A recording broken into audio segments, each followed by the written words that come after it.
Well, welcome everyone. We're excited to have you here. We're going to be talking about ableism in healthcare and the need for advocacy.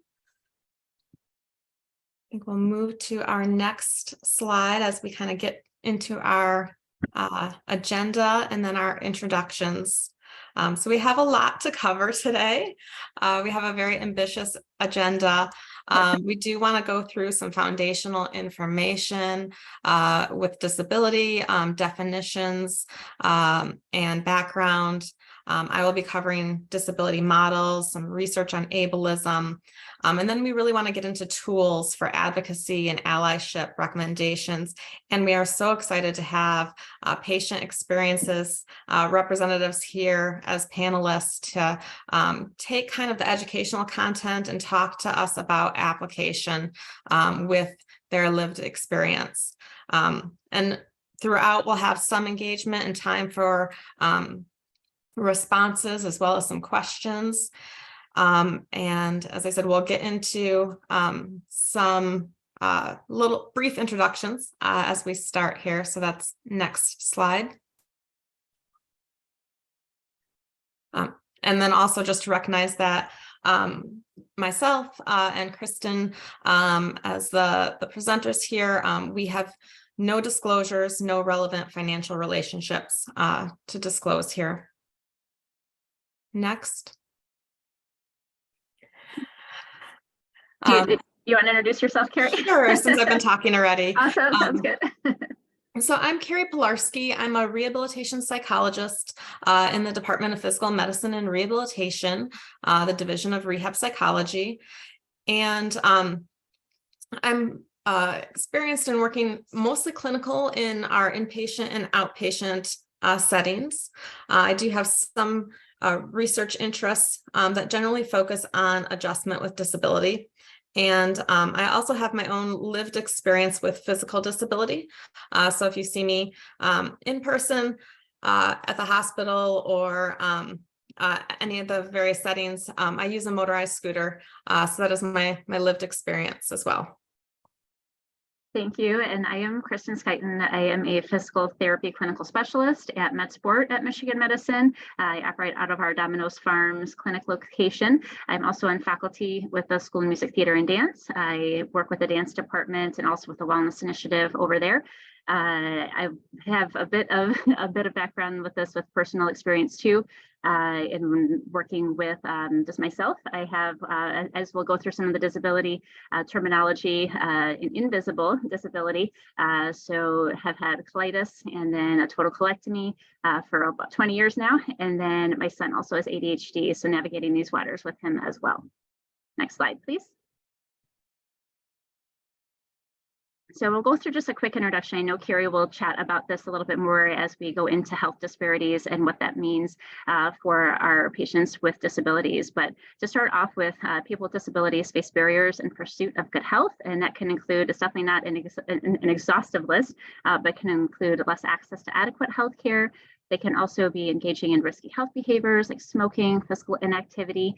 They may have less access to that healthcare that may actually provide them with education on some of the concerns with those types of behaviors as well, along with increased susceptibility to secondary conditions like pain, fatigue, obesity, and depression. And this is a good graph that just kind of shows how disability impacts all of us, that 1 in 4 of adults within the United States have some type of disability, and the percentage is highest in kind of the southeast part of the US. And then also you can kind of see there's a lot of information with the Centers for Disease Control as well, and where that is in this kind of across the US. Some concerns with academics, because we are an academic institution with Michigan Medicine, but then also have the ties to the University of Michigan with our students, is that 11% of undergrad students report a disability. This number is increasing too through the years. And then when we look at concerns with then earning a bachelor's degree of our students that may have that may be having any struggles as they're going through their school studies that may or may not be tied to their disability, that only 16.7% of them are going to succeed at that degree, compared to about 35% of the general population. And I wanted to also just take this second to introduce our patient experience panelists too. So we have Ramona, I see you on here. We'll be chatting with her in a bit as we go through our discussions. We have Tiffany as well, and they'll be sharing, they'll be introducing themselves as we kind of move through this introductory kind of laying the foundation of all of this fun terminology, but then also then bringing it back to their patient experiences too and what they have had through the years of being patients within health systems. So looking at disability too, so definition, just a broad definition, any condition of the body or mind, an impairment that makes it more difficult for the person with the condition to do certain activities. So that's an activity limitation. And then interacting too with the world around them, participation restrictions. So there's spectrums of the same disability. Someone can have the same condition and be very limited compared to somebody who may actually not have as many limitations. And so within that same disability, there's a wide spectrum of how it can affect that person. Many types. It can be something that's congenital. It can be something that develops over time. It can be related to an injury. Next slide, please. And then we look at impairment. So that is the absence or significant difference in a person's body structure or function or mental functioning. So again, different than disability. Looking at problems of the structure. So that's actually looking at the structure of how the body's put together, anatomy, physiology, all of that.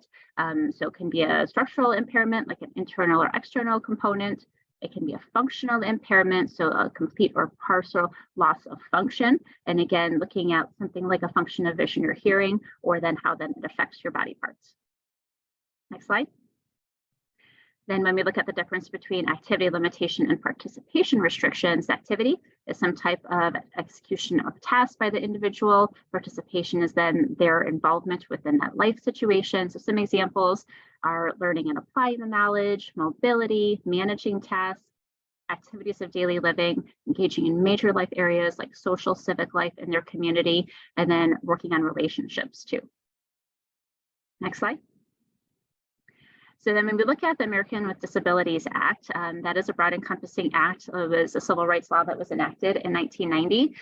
So prohibiting discrimination against individuals with disabilities in all areas of public life, whether that's jobs, schools, transportation, any and all, and really trying to give the same rights and opportunities for all persons. It's really trying to make sure that they are protected and that they're not discriminated also, and then on the basis of race, color, sex, national origin. I know that we see these ADA statements kind of permeated throughout any type of institution. And then there was also then in 2009, an ADA Amendments Act that then changed the definition of disability. And again, because it was a bit more restrictive to start. Next slide.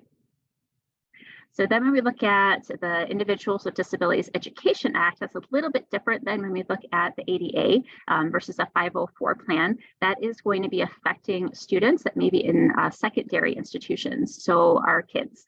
So ones that are going through, whether it's elementary school, going through middle school, going through high school, it's something that affects them. And it's trying to make sure that they have some type of special education service or policy that's involved, developed by an educational team, and they can then look at modifications to the curriculum, whether it's delivery, testing, or grading. Again, that's going to be something that's going to apply through K through 12 schools, but there is application then to post-secondary institutions like Michigan or any of the other colleges, universities that these students may attend.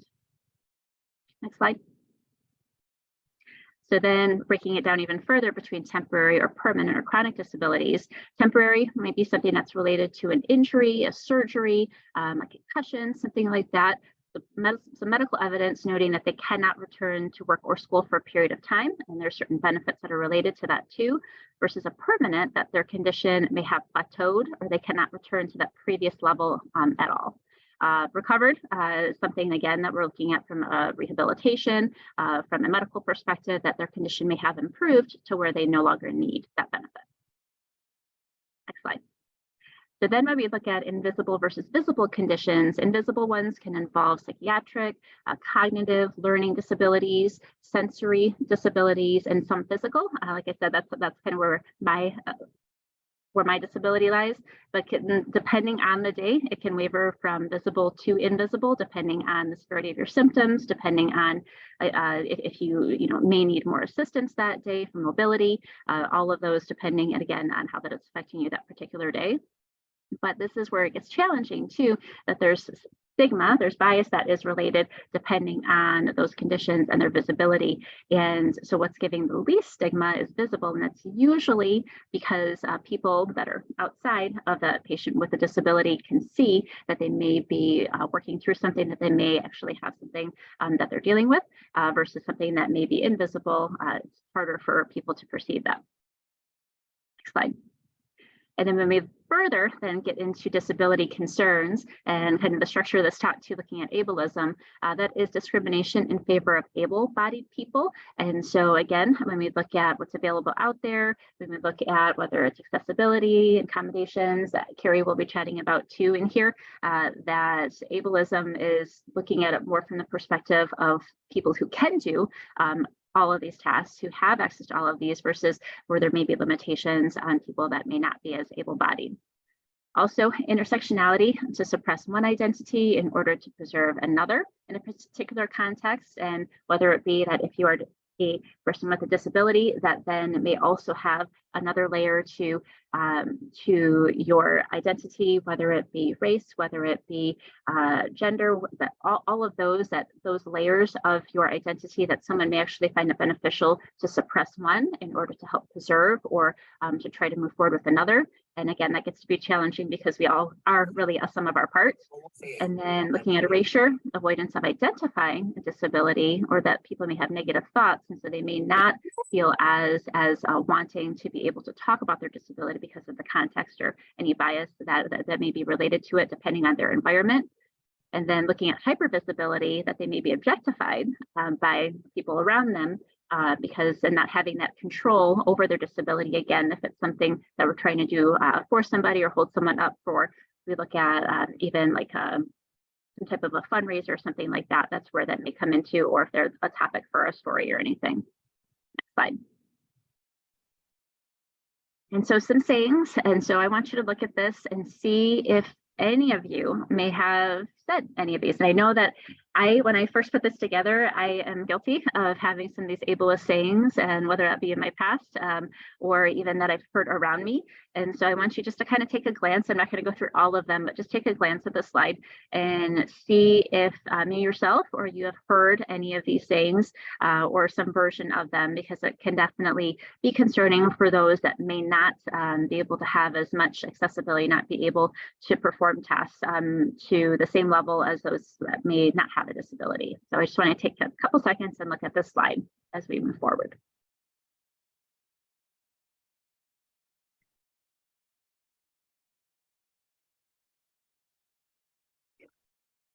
Appreciate everyone kind of really taking a look at this. I see the comment in the chat.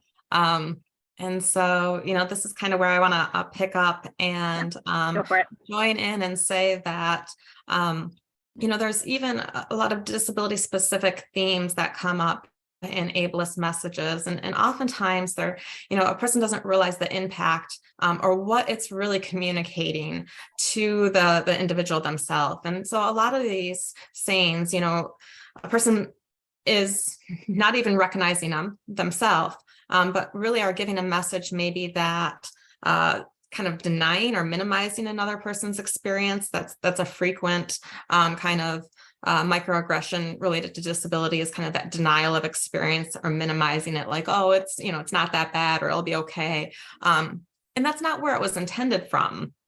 Other examples are things like denial of privacy, asking questions that you wouldn't normally ask people about other things in their life.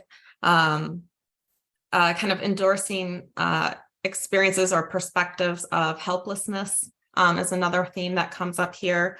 And also making assumptions, sometimes based on something that you can tell about a disability, but then making assumptions that somehow it is covering or entirely defining of a person. And so those are other kind of problems and kind of the message that comes from it, but the problem that really comes from these type of sayings. Next slide. So now I'm going to shift us into talking very briefly about disability models. Next slide. So I'm giving you my one slide perspective on disability models and showing, as Kristen went over some of the history, these models are really influenced by the history over time, from where our focus is and where we're thinking the problem is. So our early models are the moral model, the medical model, and the rehab model. Those are considered like our early models, and the focus is the problem being within the individual. And they reflect historically not having some tools like as we gained medical knowledge and experience, we gained a tool and started to frame disability in that way. As we started to develop rehabilitation efforts, rehabilitation models became more prominent. And all of these models currently exist at the same time, even though they're historically influenced. And they have pros and cons to them. And they, become more encompassing as we have the skills and ability to understand disability in a more encompassing way. But those early models, are problematic in focusing on the disability within the individual and where our focus is. Our latter models, the social and the diversity models, really recognize that disability is a social construct, and that it is impacted not only by the individual experience and at the bodily level, but at the environmental level, our interactions with other people, our interactions with the environment around us.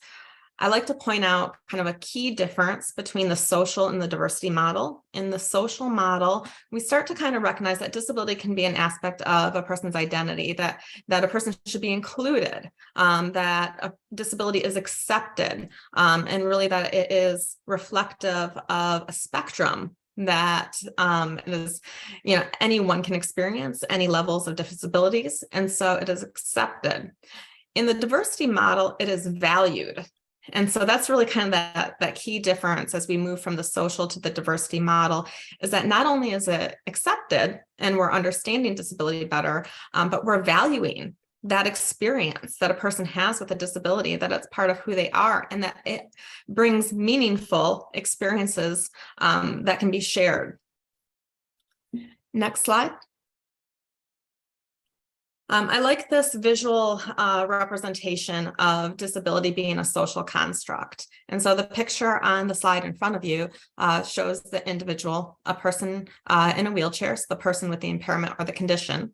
And then on the right side is a visual description of the environment, the physical, social, economic, political, attitudinal factors on that right side. And it is really in the center where that disability as a social construct is represented, because it's that interaction. And that's where we see things like exclusion, oppression, neglect, stereotyping. It's the interaction between these different areas. Next slide. Okay, so here we have our first poll that we want to get some input from you all. You can scan the QR code or go to the slido.com and enter the 7 digits there to answer our question about what comes to mind when you think of patients with disabilities. What's one of the first words that come to mind? So we'd kind of like to see as these answers come in.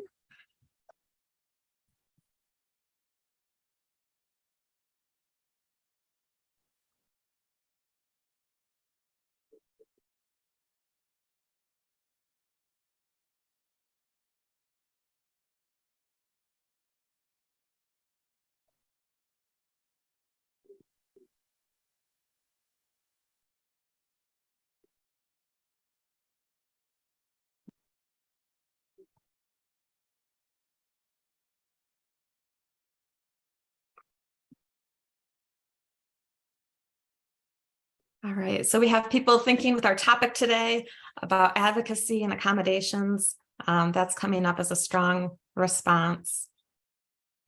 I'm glad that we're bringing that to the forefront.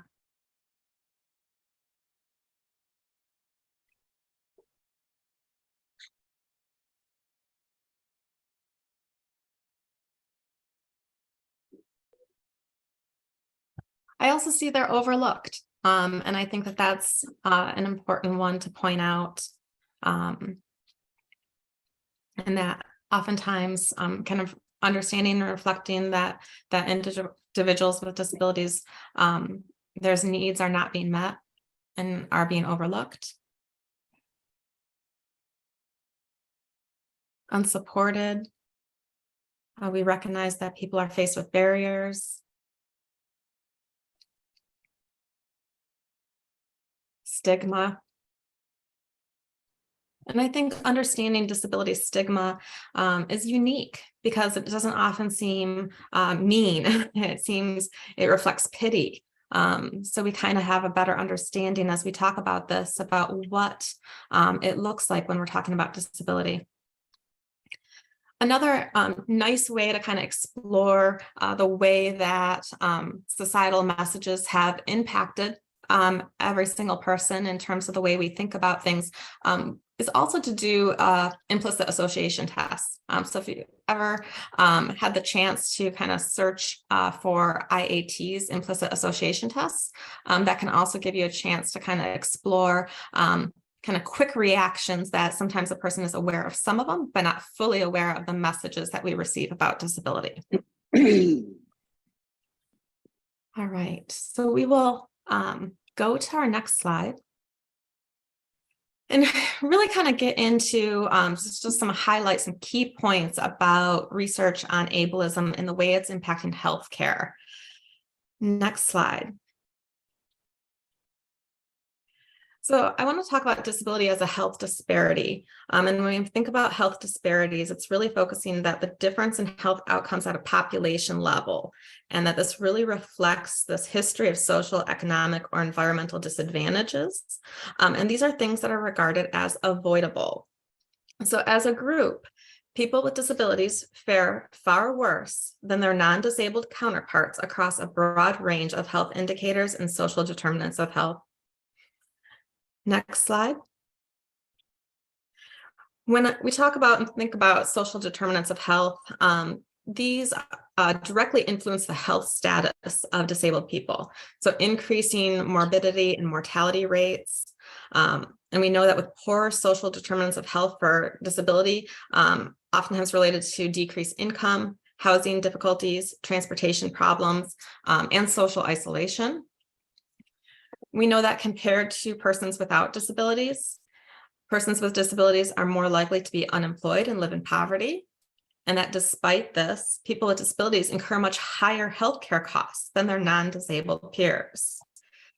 And disabled patients are more likely than non-disabled patients to report lower satisfaction with their healthcare. Next slide. So looking at ableism in healthcare, adults with disabilities are more likely to have had a clinical encounter where, as they were surveyed, reported that their health provider did not listen to them fully, did not explain things in a way that they could understand, did not show respect for what they had to say, and did not spend enough time with them. Next slide. I also want to point out some research that I think is really striking, that attitudes of physicians and healthcare providers towards persons with disabilities are oftentimes negative or worse than those of the general public. That the difference between healthcare providers and persons with disabilities in evaluating life with disability is striking.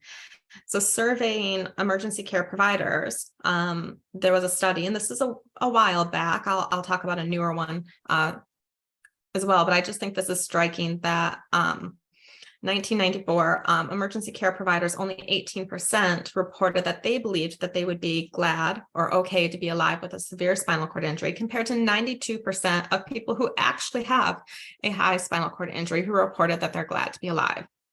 So oftentimes we're making quality of life judgments and it's informing practice when quality of life is something that a person judges for themselves, but it is being made by providers about somebody's experience. Next slide. The National Physician Survey, so this was in 2021, surveyed 714 physicians, US physicians nationwide, and 82.4% reported that people with significant disability have worse quality of life than non-disabled people. Only 40.7% of physicians were confident about their ability to provide the same quality of care to patients with disabilities. Just 56.5% strongly agreed that they would welcome patients with disabilities into their practices. And 18.1% strongly agreed that the healthcare system treats these patients unfairly. Next slide. All right, so there's probably a lot of reasons and factors for the health disparities and those studies I pointed out, and how without a full picture and without the input of those most impacted, that we're kind of missing what we really need to understand and view disability in a more supportive and constructive way. So we want to talk next about allyship and advocacy and give some tools that we might be able to offer. Next slide. I point out that to be an ally, is a person who is an individual on an upside of power, who advocates for individuals on the downside of power.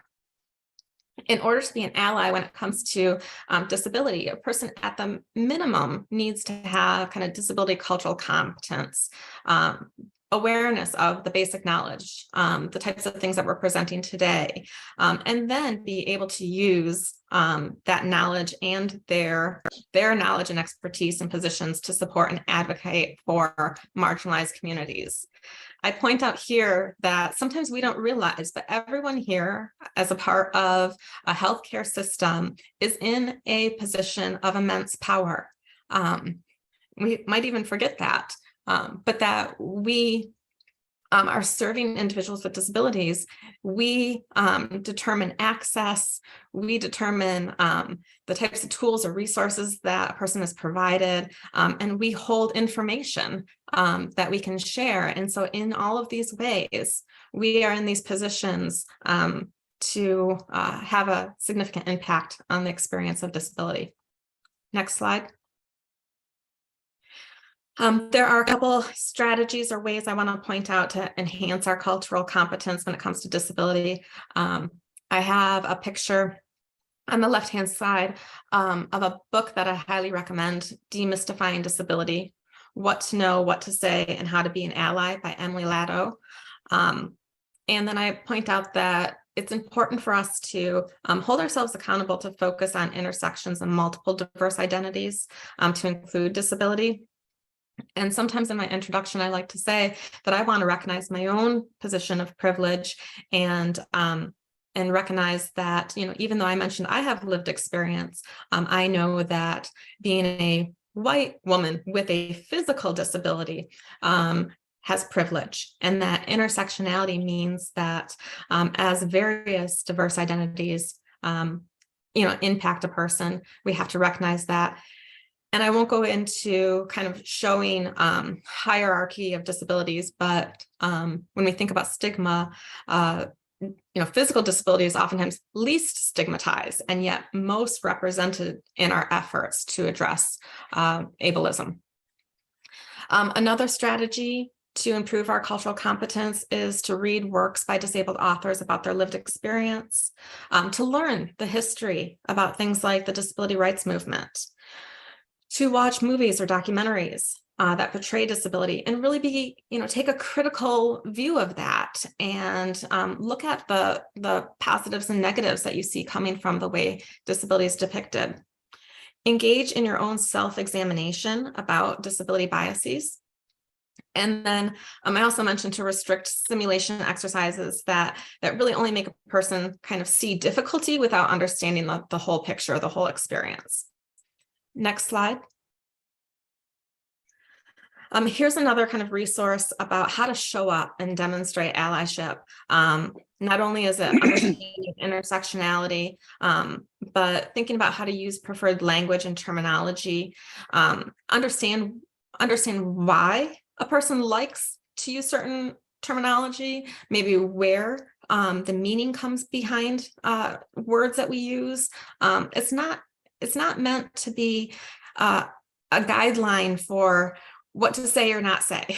It's meant to be a conversation for understanding of, how different things are experienced by another person, and to really think about preferred language in that way.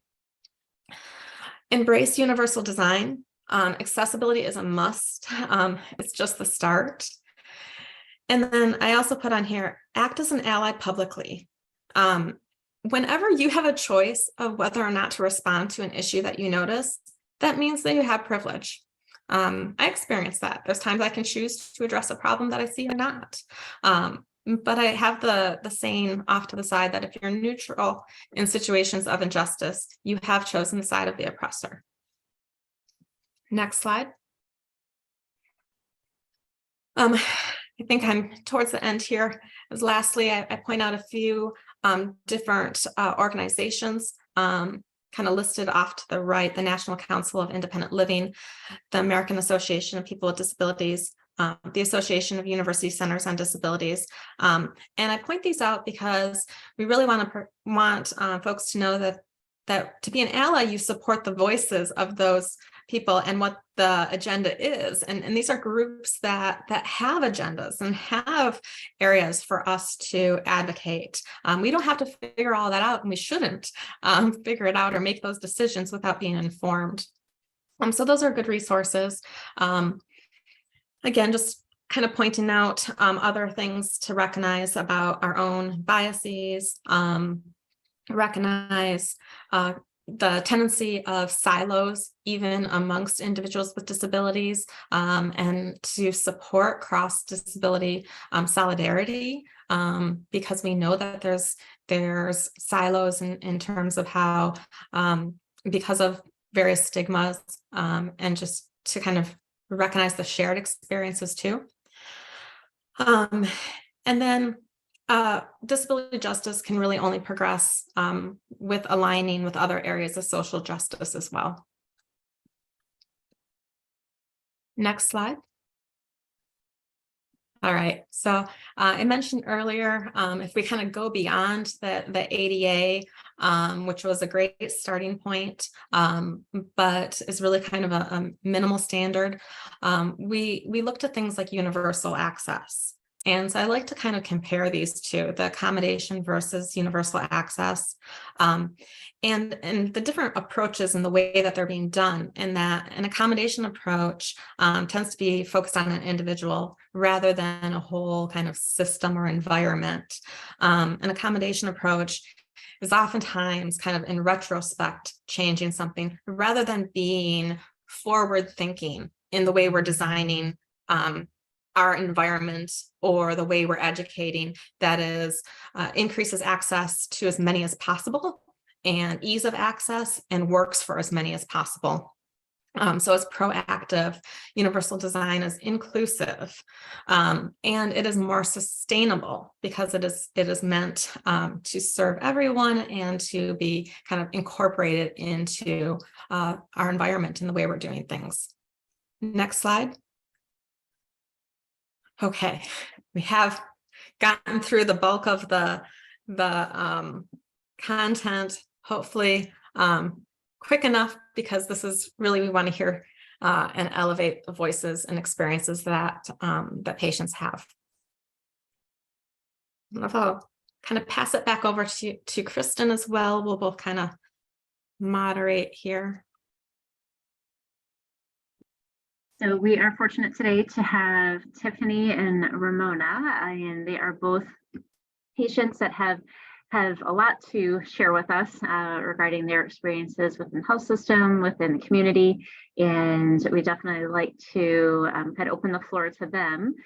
So whoever of the two of you that would like to speak first on just some of the concerns that you have had, what you're currently working through with any of your medical conditions that you feel comfortable talking about, but then to just anything that you would like us to know as healthcare providers, as people within the health system community, to be able to work with patients with disabilities and any lessons that you may have learned along the way.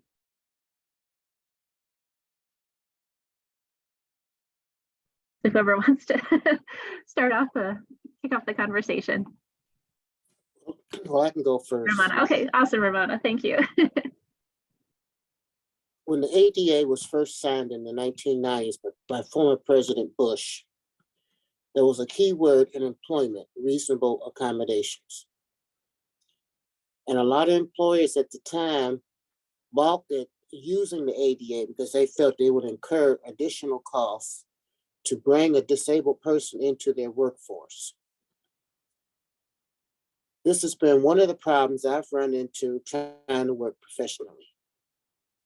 I finished my doctorate studies at Ferris in 2016. Since then, I've had a hard time trying to find professional work using my education and training, because some buildings are not accessible, period, to end. An employee would have to incur costs to either install a ramp, make their elevators accessible, make their offices accessible. So that's one of the problems I've run into multiple times. As far as from a medical perspective, I currently use an electric wheelchair as a result of a blood disorder that I had in 2016 that affected my lower left leg to the point that I couldn't walk. I started bleeding, my thigh started turning purple. The night before I was admitted into the hospital for treatment, I contacted the venous doctor on call because they had done an angioplasty on my left leg in February. That doctor had me send him a picture of my thigh, the color of my thigh.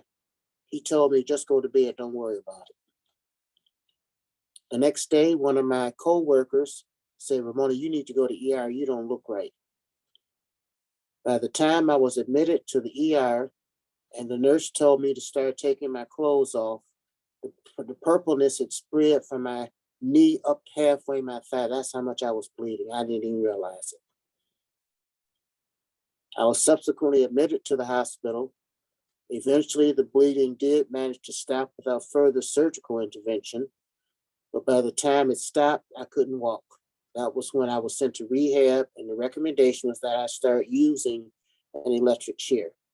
And that was the next nightmare, trying to find the correct equipment to start using. The agency connected with the hospital that helped me did not explain to me the differences in the chairs, what the chairs should, what type of chair you should use, depending on what you're going to be using it for. I did not realize that the chair that the insurance companies would pay for would be based on your diagnosis, not based on your physical needs, but on a diagnosis. I borrowed myself in debt to buy my first chair because the chair that was recommended to me was not safe to use outside. And luckily, this summer, I finally have that chair paid off. But the one thing that what you said today, prior to me using the chair, I dealt with invisible disabilities. And I would have people tell me, because I was able to get up and walk around, that I should not be complaining. That what was happening to me, I should be thankful that I could walk. Now that I've transitioned into a chair, the reverse has happened. Although, yes, people can see that I'm sitting in a chair, but the attitude is, because I'm in a chair, I don't have the same capacity to do certain jobs. Or because of my education, I'm overemployed, so therefore I can't do their job because I have too much education. So it's the catch-22. But the hardest part, like he talked about the doctors, most of the doctors at U of M that treat me show me respect. But when you go to a doctor appointment, because they've also recently diagnosed me with lymphedema, and I have a nurse practitioner and a doctor tell me, We don't know what's wrong with you. Don't call us, we'll call you. It's very discouraging. And that's the problem I've run into recently dealing with doctors. But for the most part, I've gotten good medical care. Thanks to doctors who supported me, I was able to acquire my recliner chair that I have to use. But I've learned the hard way, learn to educate yourself. Learn what's important to you. What resources do you need to be successful within your environment, and go for it. It's easier now in higher education than what it was when I first went to school using under the ADA. Schools are more accommodating. So whatever dream you have, if it's with reasonable accommodations you need to get there, fight for it. And go for your education. And more employers are willing to hire people now with disabilities. Whereas before they wouldn't, but now they are. Ramona, thank you so much for sharing about your various experiences. I think you really highlight some of the things that we talked about, kind of that adjustment from what was, invisible disabilities to more visible disabilities. You highlight the experiences of, how the cost and that was, put on you, and the way that impacted you, in terms of the significant cost you had with getting the right type of wheelchair, and so many other concepts that we talked about. You really highlighted in what you were sharing, and also kind of how much work on your end, and hopefully some of that can help us as providers to know how to support the needs. You mentioned having to learn so much on your own and by yourself, and so that part of that work can be done together, so that we have knowledge to share in a way to explain things correctly, and to support a person to not be so alone in that process.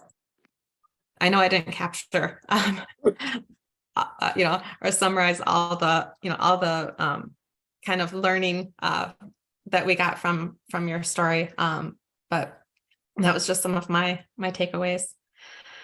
I want to move to Tiffany and let Tiffany share. And I also want to thank you so much, Tiffany, because once I was done talking and I got a chance to scroll through the chat, I appreciate that you were really kind of sharing some reactions and feedback throughout the whole talk about the different topics and concepts that we were talking about. And I know that's one of the things that we really asked was to say, here we're going to talk about all these different concepts, but then we want, we're inviting you to tell us and reflect on what we're talking about. So thank you so much.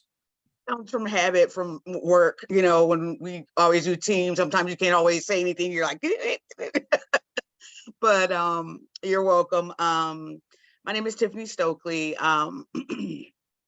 and I have I have a lot of conditions, and they all kind of intermingle with each other, and they're kind of complex. The main being lupus. Then I also have a blood clotting disorder, antiphospholipid antibody disease. And then I was recently diagnosed with a heart condition, I don't say the whole name, but it's stage 1 heart failure, right? So I think a couple of things that I want to highlight, and the most recent thing that's been happening now is that, like, last year, I developed a lump and I thought it was cancer. So, I go to the breast cancer center, it's a big lump. They're like, oh, so I had to you have to see a physician first before you can get the mammogram. So I saw the physician, and then the mammogram was like 3 months later. I'm like, if this is cancer, like, what if it's spreading? Like what? So that was a little unsettling, but I know there's like shortages and backlogs and all that. So I was trying to be understanding, but then I had the mammogram done, and they were like, oh, well, we'll monitor it. Doesn't look like it's cancerous, but we'll monitor it or whatever. And if it's not gone, then actually, by the time I made my appointment, I saw the doctor and went to the mammogram, it was huge. So I was really concerned, but then they were like, oh, we'll monitor it. And I'm like, if it's cancer, like, I was just, so then I went all these months, trying to feel like, oh my goodness, is this cancer? And people are like, oh, you don't know, just calm down. And so, I had an MRI done, then they did a biopsy, wasn't sure what it was. And so then I was like, just take it out, like, and then you can biopsy it all you want to, like, instead of all this back and forth or whatever. And so they agreed.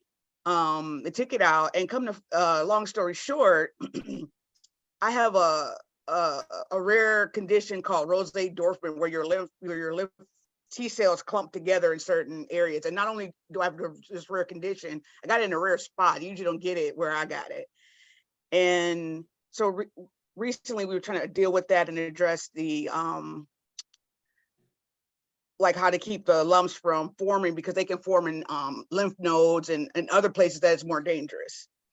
And so the medication that I was given, like when I took the first dose, it's a drug that's given for people who have skin cancer. So it's a little rough.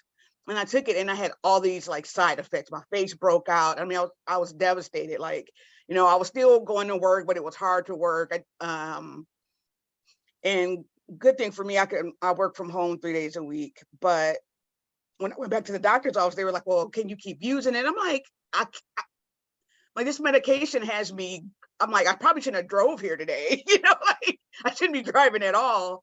I need to work. Like I can't like just take off work. I don't have it, like that financially.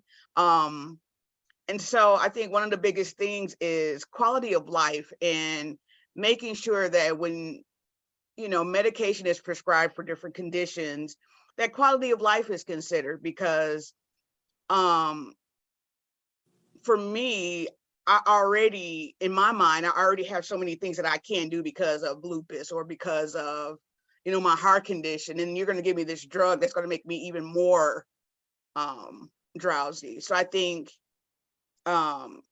physicians should really keep that in mind. And then another thing that hit me was like stigma, because literally yesterday,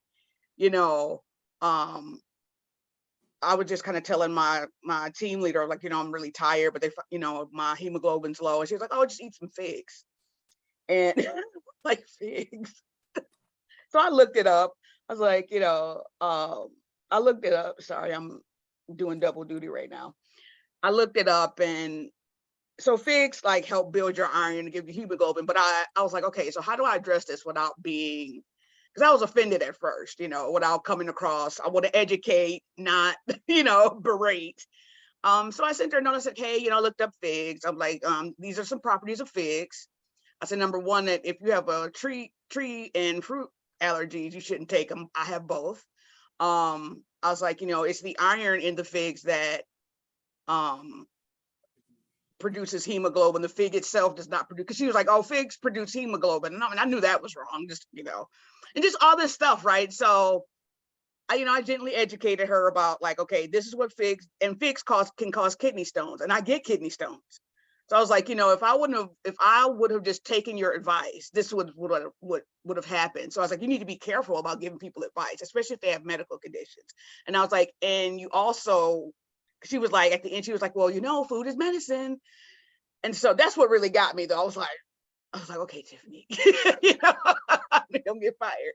But I let her know, I was like, you have to really be careful about using what you said could be considered ableist language. And that's why I love that slide came up. I was like, and you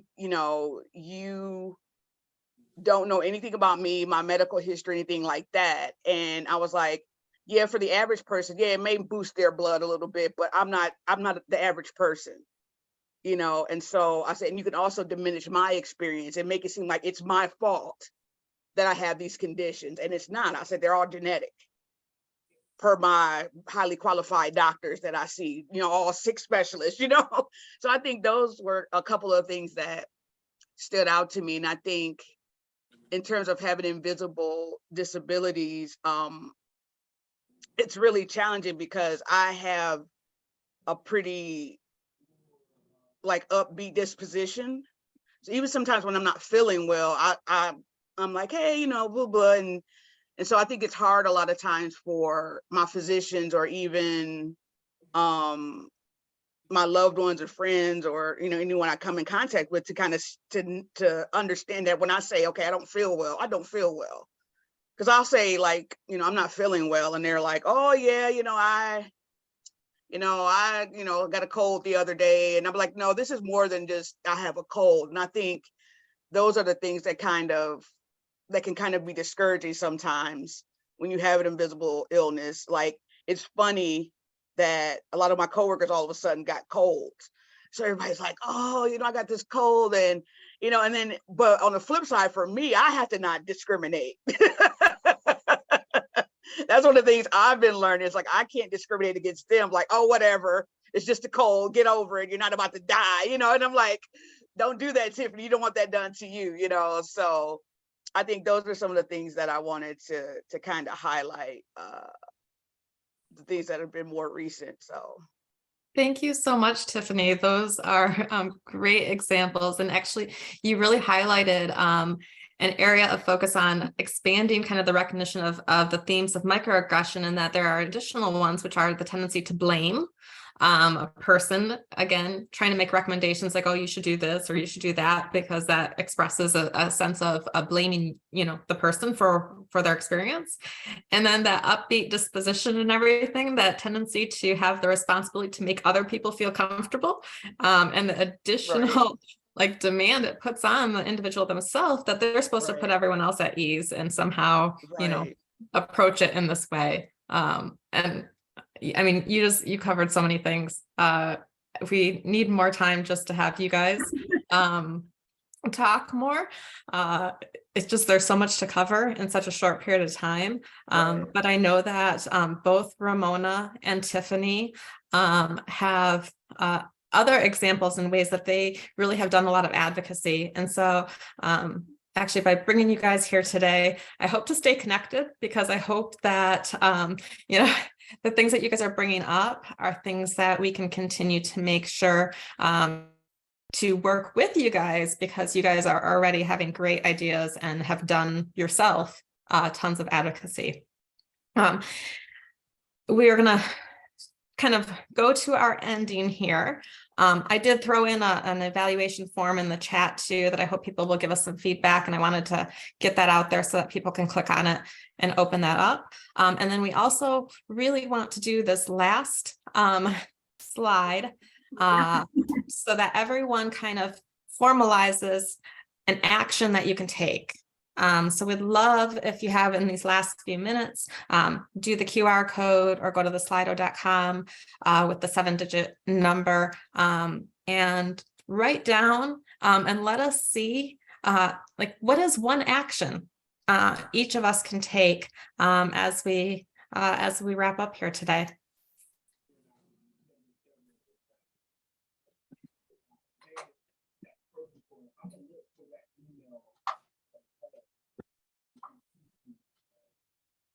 All right. I think people are thinking about roles as allies, thinking about how we can talk about things in a better way when we're doing our background, our intakes.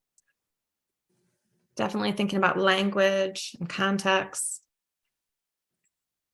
I love seeing these examples, because not only will I have my action items, but I'm probably going to grab a couple more action items here, seeing what other folks are thinking of doing. Not speaking for somebody else. Yeah. Absolutely.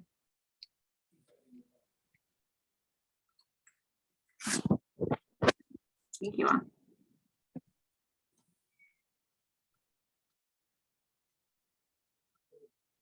Well, hopefully we got everyone started already by connecting and kind of already taking some of the first steps for how we can advocate, where we can connect, and how we can better understand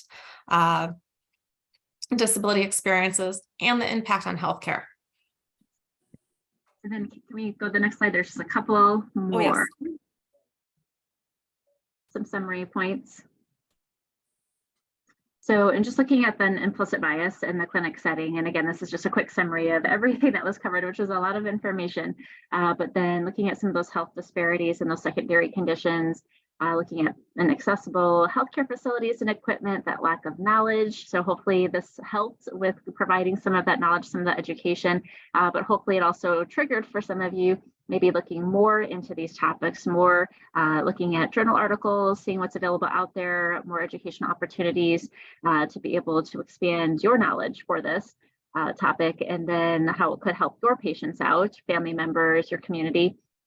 Transportation difficulties, as we're made aware, higher poverty rates too, and then so questioning ourselves, what are our barriers from a facility perspective? I know that at our clinic we have an elevator, but it's not always the most accessible for someone to have that access to. Thankfully, we're on the first floor, but meetings and attendance are always on the second floor, which then again, like I said, make it more challenging for anyone that may have a disability to access that. Looking at how we can be an advocate, trying to explore any opportunity that may come our way. And then especially if it's something that we're very passionate about, what's within our scope of practice. I know I help a bit with accommodations. Usually our physicians provide like those letters of accommodation, but even as a faculty member, I provide accommodation letters to my students that may have learning disabilities or may have any physical disability that may limit their participation in class, but then also their testing capabilities. And then how can we then demonstrate the allyship publicly? Next slide. So we kind of summarized our key messages from our patient shared experiences. And again, thank you so much to Ramona and Tiffany for sharing that with us. There was a lot of information, a lot of just amazing experiences that really had those kind of real world types of connections. And so thank you. And next slide. Thank you so much for your attention. We do have our contact information on the last slide. Please feel free to reach out if you would like any further information from us. If I know that there's a lot, still a few more sessions available with this Health Equity Month, but then to just kind of continue to check back with the Office of Health with the DEI and see what may be available out there for additional educational opportunities. But then again, like I said, feel free to reach out to us if you have any questions. Yes, and I think for those that I had sent information to, my department and Kristen had sent information out. We'll try to do a follow-up because I see a question. We will be trying to, letting folks know where the recording is stored. And we will probably collaborate with some other folks in my department with other related presentations, so that we can share those for other folks. So I will share that to those I had contacted, and we'll try to think of any other folks that need that information. Thank you all. You all have a great day. Enjoy the warm weather.